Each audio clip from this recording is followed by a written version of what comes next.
Olá! Continuando a nossa descrição e nossa discussão sobre sumários estatísticos, eu vou recomeçar aqui de um notebook bastante simples, que continua o que a gente discutiu no último vídeo. Vou aumentar um pouco a fonte aqui e vou executar todas as células para a gente ir direto ao ponto. Eu estou examinando a maior temperatura de cada semana, em 3 cidades, e estou examinando, na verdade, a temperatura de um ano em uma cidade, em cada uma das cidades. Então, eu tenho 10 valores para cada uma das 3 cidades que me interessam, tenho 30 distribuições, e estou usando resumos para conseguir entender aspectos, comparar aspectos dessas várias distribuições mais rapidamente, mais facilmente, e me comunicar sobre ela. Em particular, nós usamos até agora 3 medidas de posição, o máximo, o mínimo e a mediana nessa visualização. No vídeo passado nós discutimos também quantis ou percentis. A mediana é um desses quantis ou percentis, aliás, o mínimo e o máximo também são percentis. O máximo é o 100 percentil, e o mínimo é o 0 percentil. Mas o que eu queria começar agora, é discutir outros tipos de medida. Aliás, para dar nome, existem vários tipos de medidas, existem várias formas de dividi-las.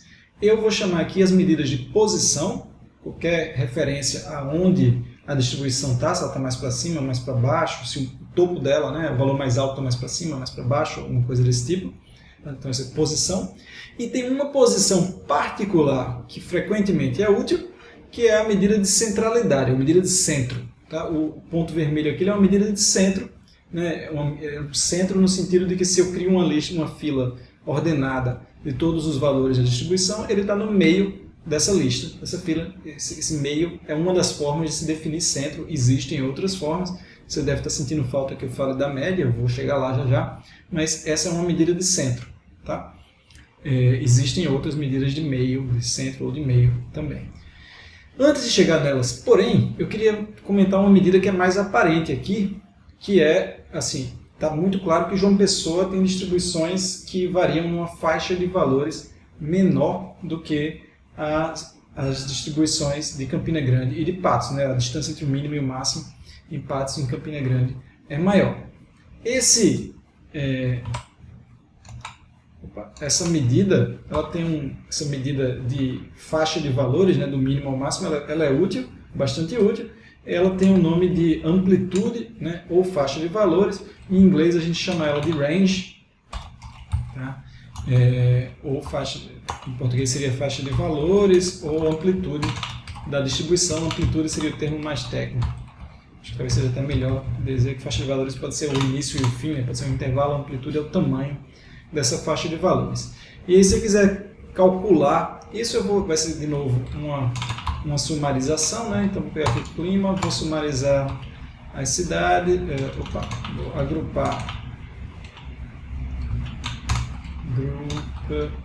difícil hoje, group by cidade e ano, e vou aí sim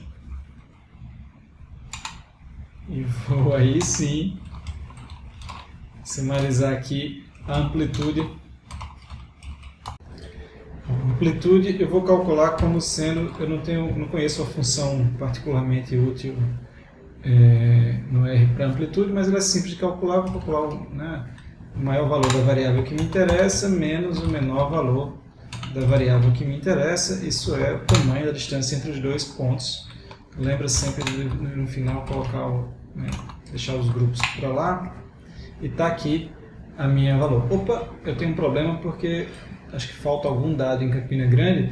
E aí uma coisa importante você saber é que a média de qualquer valor, qualquer operação automática aritmética com NA dá NA, 1 mais NA é NA. O R não sabe como medir, então qualquer operação em um vetor que tem NA vai dar um NA e você tem que lidar com isso. Eu vou particularmente lidar com isso passando esse parâmetro aqui, que diz para ignorar os NAs ao operar o mínimo e ao calcular o máximo. Então agora eu tenho aqui as amplitudes, e aí vamos ver se isso aqui bate com o que a gente esperava. A amplitude de Patos, no total, é maior do que das outras 2 cidades, realmente parece maior aqui. Mas curioso, a amplitude de Campina Grande e de João Pessoa deu relativamente parecido, né? Deu em torno de 19 graus. Estou surpreso, não sei o que aconteceu. Vou tentar olhar ano a ano aqui e ver se eu consigo perceber alguma diferença. Bom, ano a ano aqui, Campina Grande primeiro, né? 2010 tem 18 graus aqui de amplitude, isso é mais ou menos o que eu esperava. João Pessoa tem um ano de altíssima amplitude, de 18 graus de amplitude, que é 2010. Cadê 2010 aqui? Curioso, não parece ter tanta amplitude aqui em 2010. Estou usando temperatura. Estou mexendo em uma coisa e vendo outra. Está vendo a utilidade de você sempre ser crítico quanto às expectativas que você tem do dado ao ver o resultado, né? Eu digitei o nome errado da variável aqui, isso vai dar uma operação, isso vai dar um resultado correto, isso vai dar um resultado numérico, e se eu utilizá-lo sem crítica, né, eu não perceberia isso. Isso é muito comum, gente, assim, não é só porque eu não sou um programador exímio, talvez, não, acho que todo mundo comete esse tipo de equívoco, cuidado. Voltando para o assunto em particular, agora sim Campina Grande tem uma amplitude térmica, né, de calores pelo menos, maior do que das outras duas cidades. Em segundo lugar, o Patos, João Pessoa é bem menor, quase metade da de Campina Grande. Dá para ver que a diferença não só existe, mas ela é substancial, né? A amplitude, a diferença entre os calores em João Pessoa é muito menor do que entre os calores em Campina Grande e Patos. Eu acho que tem a ver com o oceano, mas não tenho autoridade meteorológica suficiente para falar, não. Vou, por outro lado, utilizar a minha autoridade estatística aqui para separar ano a ano. Agora aqui eu vou chamar de... são sumários, mas agora eu vou chamar de sumários do que a gente está falando, é um sumário de variação, né? Ou sumário de dispersão ou de espalhamento dos dados. Essa é uma medida de quanto os dados estão espalhados, porque está mostrando a faixa de valores, né, o tamanho da faixa de valores que o dado ocupa. Então criei essa nova tabela chamada variação. Olha a cara dela. Olha a cara dela aqui.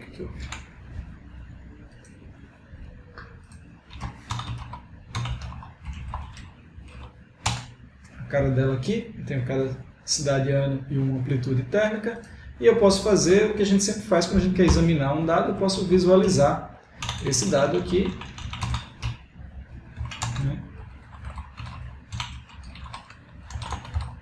X vai ser o ano, Y vai ser a amplitude agora.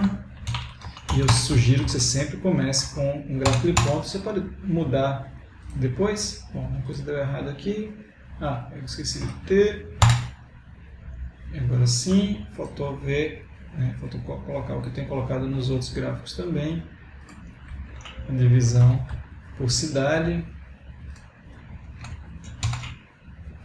Pronto. Agora começamos a ver alguma coisa. Você pode ver que eu tenho os pontos de João Pessoa são mais baixos do que os pontos de Campina Grande e Patos, né? Patos teve anos com variações maiores do que Campina Grande, né, do que alguns anos de Campina Grande. Se eu quiser ver ano a ano, eu preciso voltar para uma outra visualização, né? Polo é igual a cidade aqui, e agora eu consigo ver em cada ano quem teve o maior valor, se alguém superou alguém.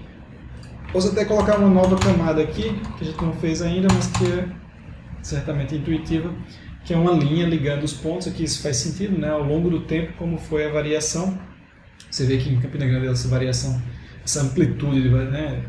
Ela sobe e desce bastante, e nas outras cidades ela tem menos essa variação de um ano para o ano seguinte. Em João Pessoa ela varia menos no geral, tem valores mais baixos. Em João Pessoa eu posso analisar agora a distribuição das amplitudes, né? Criei um derivado do dado que me interessava, que é um sumário, e posso analisar a distribuição desse sumário, porque eu ainda tenho vários valores aqui. Então isso começa a juntar, né, para a gente ir entendendo um fluxo de trabalho maior também. Uma coisa que é relevante também comentar, né, é que essa amplitude aqui ela é em graus Celsius. Preciso sempre lembrar qual é a unidade da minha medida. A amplitude é uma medida em graus Celsius. Eu estou dizendo que a diferença do mínimo para o máximo foi em torno de 4 graus Celsius em João Pessoa, e do menor para o maior calor, né? e em Campina Grande foi mais de 8, Campina Grande é mais que o dobro, é mais ou menos o dobro de João Pessoa, essa variação nesse ano de 2010 e assim por diante. A gente pode ir, é sempre legal fazer esse caminho de volta, né? Depois de ver a medida, pensar qual é a unidade, pensar qual é a relevância disso, 4 graus é muito, é pouco, para uma diferença de calor, né? Eu acho bastante. A diferença de Campina Grande para Patos me parece pouco relevante na amplitude, né? De 1 grau aqui talvez, e aí você pode, um pouco mais de 1 grau, né? É sempre legal pensar nisso, pensar se é grande, se é pouco, interpretar, fazer o passo também na interpretação. Eu não estou me concentrando muito nele, mas não esquece. Voltando a sumários, a gente está falando então de a amplitude é um sumário de variação, né? Ele é vou até colocar aqui, ele é um sumário de variação ou de dispersão, que também é um sinônimo de espalhamento, né? O quanto os dados estão espalhados.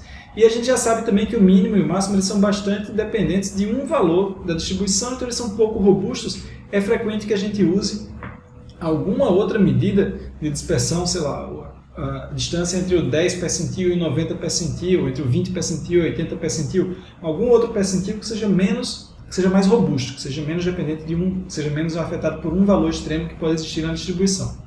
Por convenção, é muito comum que se use a distância do 25 percentil para o 50, para o 75, o 25 percentil para o 75 percentil, tá? Porque isso vai dizer onde é que está a metade dos dados que está mais perto do centro. É uma medida de espalhamento que, numa distribuição simétrica como essa que a gente está falando, dá uma noção de onde é o meio da distribuição, né? Ignorando os 50% da distribuição que estão mais longe da mediana.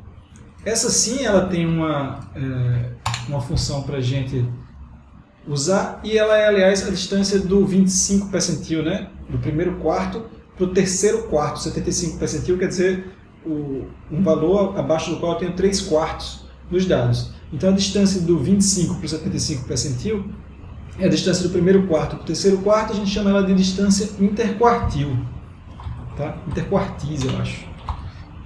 Vou chamar aqui interquartil, e ela em inglês é interquartile range. A gente pode usar o IQR para calculá-la, o IQR da temperatura máxima para calculá-la. Se a gente olhar agora a variação, a gente vai ter essa medida também aqui nos dados.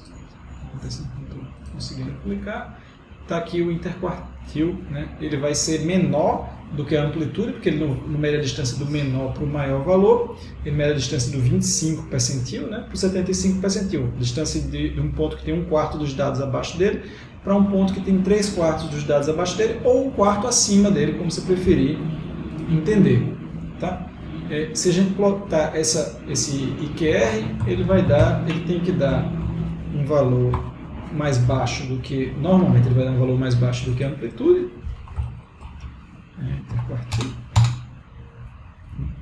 E ele vai dar um valor que talvez varie menos. Olha a ordem aqui, está indo de 1 a 4, enquanto antes estava indo de 0, de 2 a 8, talvez aqui.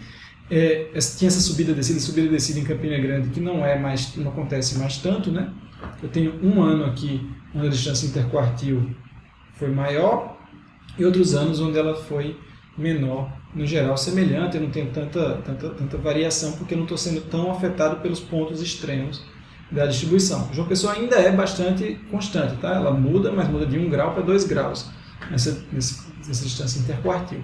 Ainda há uma diferença grande entre João Pessoa e Campina Grande, né? Campina Grande é bem maior do que João Pessoa, e, aliás, a variação de João Pessoa aqui está medida como sendo mais distante até do que da de Campina Grande, talvez, pelo menos proporcionalmente, né? Campina Grande é 3 vezes maior do que João Pessoa agora na sua variação, na sua distância interquartil. Bom, a distância interquartil é uma medida, então, de espalhamento que complementa a amplitude, que complementa nossa visão dos dados. Existem outras, eu vou voltar a uma outra já já. Antes de voltar a ela, eu queria falar um pouquinho mais de medidas de centro. Então, por favor, tem alguém importante faltando aqui na nossa discussão de sumários ainda. E aí a outra medida de centro extremamente comum, né, que a gente fala, a gente usa corriqueiramente e tem uma intuição, é a média. A média está presente aí nas notas que a gente, na forma como a gente calcula nota em disciplinas, rendimento médio, está presente em muitos cantos. Mas eu acho que é importante sempre parar e tentar entender a lógica de cada um desses sumários. É para isso que a gente está aqui, para além de usá-los como senso comum, né? A média, eu acho que é mais interessante construir a intuição sobre ela partindo da matemática, e aí a gente bate com o senso comum e limita onde é que o senso comum faz sentido. A média, ela é calculada, né, pegando o somatório dos valores de uma distribuição. Então, posso pegar aqui a temperatura de todas as semanas, eu somo isso tudo, vou ter um total em graus, né, de calor que foi produzido nessas semanas todas, e depois eu divido pelo número de observações. Sei que é só uma fórmula isso que eu estou falando, mas é importante lembrar que a fórmula é essa, é o somatório dos valores dividido pelo número, pela quantidade de valores que você tem em um conjunto de números. Porque a partir disso eu consigo construir de volta uma intuição mais relevante, eu acho. E a intuição é a seguinte: a média é o valor que todos os pontos teriam se todos eles fossem iguais, né? Se eu somasse o total de graus Celsius, aqui nesse caso que nós temos em todas as semanas, e dividisse por igual entre todas as semanas. É isso que é a fórmula da média, é isso que é a média, né? É um ponto que seria aquele ponto, que seria o ponto que tem o valor de uma divisão equânime dos valores entre todas as observações. Acho que o jeito mais legal de entender a metáfora, mais legal para mim, pelo menos, é imaginar que você tem um grupo de pessoas, você pega o dinheiro que essas pessoas têm nos bolsos, e a média do dinheiro nos bolsos das pessoas é você juntar o dinheiro de todo mundo e dividir em partes iguais para cada uma dessas pessoas. É isso que é a média, é uma noção de centro, o que teríamos se dividíssemos por igual o somatório de tudo que temos, de fato. Tá? Isso, a média é uma medida de centro, né? E o que ela significa, Nazareno, assim, para o senso comum? Bom, a verdade é que o que ela significa deveria depender da distribuição. Se todo mundo tem uma quantidade de dinheiro semelhante nos bolsos, a média vai, né, ser semelhante aos valores que todo mundo tem. Você vai juntar, vai dividir de novo e vai dar mais ou menos semelhante. Agora, se tem alguém no meio de nós que é milionário e tem R$1 milhão no bolso, no meio desse grupo de pessoas, bom, quando eu dividir esse 1 milhão mais, sei lá, vamos dizer que os demais têm juntos R$200 nos bolsos. Se eu dividir esse 1 milhão mais R$200, né, por 10 pessoas, isso vai dar um valor muito alto. Vai dar, sei lá, R$120 mil. E não, 120 não, né? 1 milhão mais 200 dividido por 10. 1 milhão, tem 6 zeros, notação científica, mais 200 dividido por 10, vai dar 100 mil, né? Aliás, é isso mesmo, 100 mil, não, 1, 2, 3, deu 1 milhão e 20, mais 200, 1 milhão mais 200 dividido por 10, deu 1 milhão e 20, será que eu botei?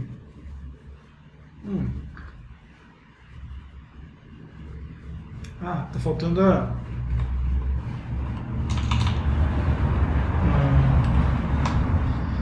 parênteses aqui, né, para ordenar. Pronto, agora sim, deu R$100.020. 100.020 não é um valor que nenhuma das pessoas tinha no bolso, nem está perto, né? A maioria das pessoas tinha, se os outros 9 somaram R$200, eles tinham, né, pouco, tinham menos de R$100 no bolso cada um. Isso. 10 pessoas, isso, uns R$20 no bolso cada um deles, e uma pessoa tinha R$1 milhão no bolso. 100 mil não está perto nem de 1 milhão, nem perto de 200, de 20. Né? Então, é um valor que não é um valor típico da distribuição. Não necessariamente. Se todo mundo tivesse valores semelhantes, se todo mundo tivesse entre 20 e 30 reais, né, e eu fizesse a média e desse 25 reais, eu ia estar a 5 reais de diferença de uma pessoa no máximo. Então esse sim seria um valor próximo de muitos valores, talvez seja um valor até semelhante ao que várias pessoas têm. Talvez seja um valor típico. Mas uma média não é necessariamente o valor típico da distribuição. Ela é um valor que em algumas situações está no centro da distribuição, está no centro segundo uma medida, que é essa divisão por igual, né? Mas isso não quer dizer o meio, isso não quer dizer um valor próximo de vários outros valores, isso não quer dizer um valor típico necessariamente. Para algumas distribuições, sim, isso é verdade, dependendo do formato da distribuição, dependendo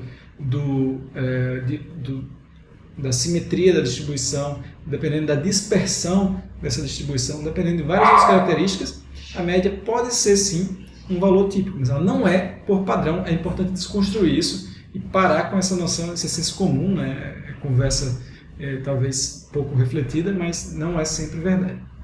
Bom, falamos bastante sobre a média, vamos ver a média nesse caso dos nossos dados, e aqui eu vou pegar um atalho para encurtar um pouquinho o vídeo. Eu vou fazer um plot de novo do ano pela temperatura max.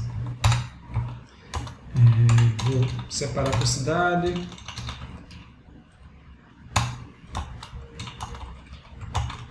E vou fazer um ponto.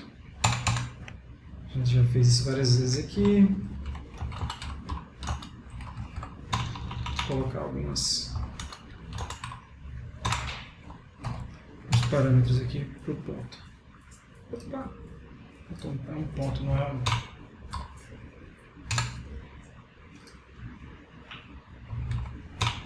Ok, agora certo. Então, beleza. Isso aqui está plotando, né, as distribuições que a gente estava vendo, e eu vou usar um atalho do ggplot, que eu acho que você não precisa necessariamente se acostumar, mas entenda que aqui nesse vídeo eu estou usando para acelerar, tá? Eu vou plotar um ponto que será da cor azul para a média, né, de cada um. Esse azul também não funcionou. Deixa eu ir com uma cor, talvez.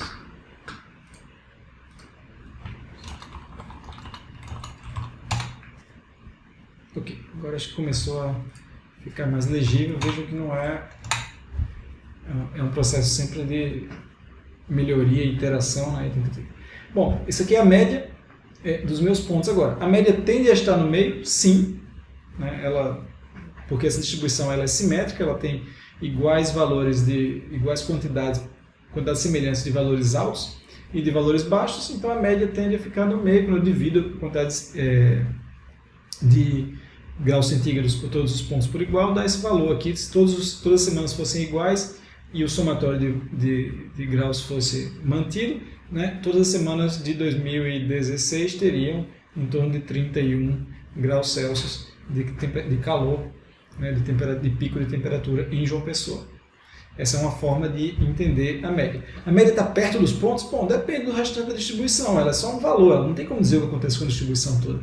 Então, a média para João Pessoa ela tende a estar mais perto dos pontos do que a média para Campina Grande, porque a amplitude e a distância interquartil de João Pessoa são menores do que as de Campina Grande. Tá? Então, é importante saber a limitação, pensar também essa limitação da média. Outra coisa que você pode pensar eu tenho essas duas medidas de centralidade que a gente já conversou, de centro aqui que a gente já conversou, a média e a mediana. Como é que essas duas se comparam? Vou dar aqui uma azul escura aqui. Bom, nesses dados que nós estamos vendo agora, a gente pode ver que, no geral, elas são semelhantes, né? Elas estão próximas umas das outras. Às vezes a média tende a estar um pouco mais para baixo do que a mediana, né? A mediana é o azul, a média é esse laranjinha aqui. A média tende a estar mais para baixo porque esses valores, eu tenho valores baixos extremos aqui que afetam a média e não afetam a mediana. Olha essa diferença aqui, por exemplo, em 2016 para Campina Grande. Esses pontos extremos aqui são pessoas que entraram na roda aqui para dividir dinheiro com muito pouco dinheiro no bolso e eles puxam, então eles diminuem o dinheiro de todo mundo. A mediana não é calculada dessa maneira, né? A mediana ordena as pessoas, de quem tem menos dinheiro para quem tem mais dinheiro, e pega a pessoa que está no meio, assim, que está na metade da fila. Então ela não é afetada pelos valores exatos das pontas, né? Ela é determinada a partir da ordenação, mas se a pessoa da ponta tem 1 milhão ou tem 100 mil, isso faz pouca diferença. Isso vai ficar mais aparente se eu fizer a mesma visualização para a distribuição da chuva. Lembra que é uma distribuição concentrada em valores baixos com a cauda longa à direita? Então, se eu olhar a chuva nas nossas cidades, a gente vai ver que sim, né, a mediana tende a ser baixa, como a gente já viu, e a média ela tende a ser maior, porque a média ela é afetada. Esse dia aqui que choveu muito em João Pessoa, eu pego ele e eu vou dividir ele pelas semanas todas, ele vai dar um valor, ele vai subir, né, o total das semanas todas e vai afetar bem mais a média do que a mediana. Valores extremos vão afetar mais a média do que a mediana. Mas, dito isso, a média é bastante usada, a média é bastante útil também, além do que a média tem algumas propriedades para fins matemáticos que são muito atraentes, como, por exemplo, né, a continuidade. Ela é uma função contínua, enquanto a mediana é uma função descontínua, uma função que é mais difícil, que você não pode derivar. Então, tem algumas situações onde a média será bastante útil, inclusive porque por suas propriedades matemáticas, inclusive porque muitas situações na vida têm distribuições simétricas e nessas situações a média é útil, tá? Então a gente vai usar a média, mas é importante saber as limitações, saber o limite do que é a média também. E aí faltam agora 2 sumários importantes para a gente construir um vocabulário amplo aí, de sumários com o que a gente já conversou antes, tá? Esses 2 eles têm a ver com variação também, com dispersão, mas eles seguem uma abordagem de somatório e divisão ser mais semelhante à média do que a abordagem que é seguida pela mediana, pelo máximo, pelo mínimo, por interquartil, né? Aquela abordagem baseada em ordenação e distância entre pontos de referência nessa ordenação. A média ela funciona baseada nessa noção de soma e divisão, né, de um total de uma massa de valores. E as 2 medidas de dispersão que eu vou mostrar agora também são dessa família, da família da média. Tá? A primeira vai se chamar variância, tá? E a variância, frequentemente chamada de S ao quadrado, inclusive,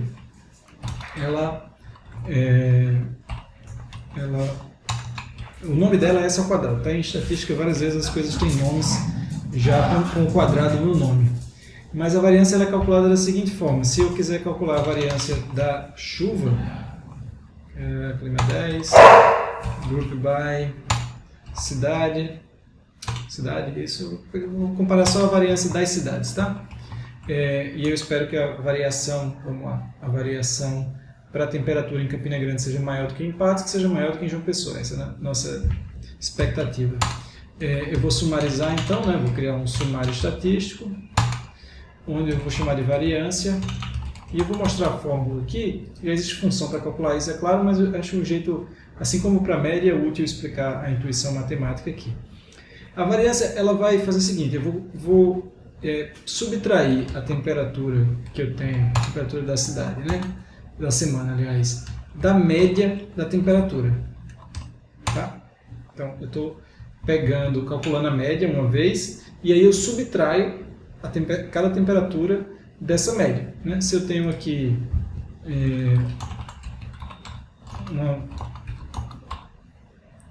um vetor de valores com esses 4 valores, eu calculo a média 5,25 e depois eu subtraio exatamente como eu estou fazendo ali, né? Valores menos média, eu vou ter aqui a distância de cada um dos meus pontos, do 1, do 5, do 6 e do 9, para essa média, né? O 1 está 4,25 abaixo de 5,25, o 9 está 3,75 acima do 5,25, tá? É uma referência de quão longe estão os pontos do que eles seriam se todos os pontos fossem iguais. Se esses valores todos, os valores que nós temos, 1, 5, 6 e 9, fosse somado e fosse dividido por igual, né? É uma medida de desigualdade, de diferença da média, quanto os pontos estão, quanto cada ponto está longe da média. E aí, se eu somar, se de algum jeito eu agregar esses 5 valores aqui, eu consigo ter uma medida do total, né, de quantos pontos todos juntos, qual o total de variação desses pontos. Só que eu tenho que tomar cuidado porque esses pontos aqui, eles estão...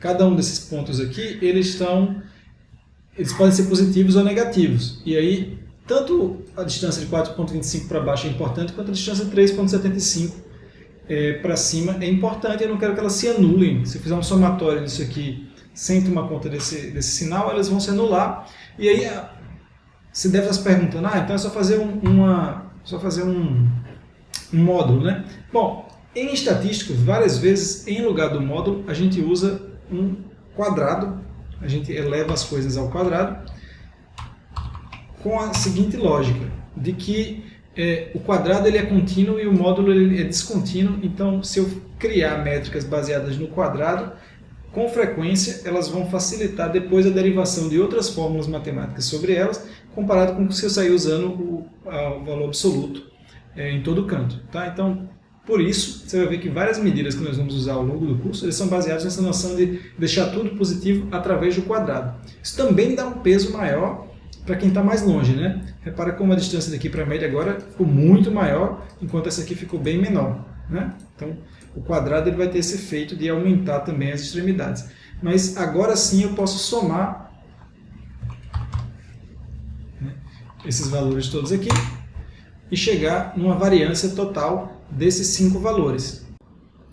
Sendo que ainda tem um ponto aqui que eu acho que é relevante, que é quanto mais pontos eu tenho, quanto mais observações, mais itens eu tiver, maior essa variância vai tender a ser. Eu posso ver então a distância quadrática, né, de cada dos valores, o somatório da distância quadrática dos valores dividido pela quantidade de valores. Isso vai resolver,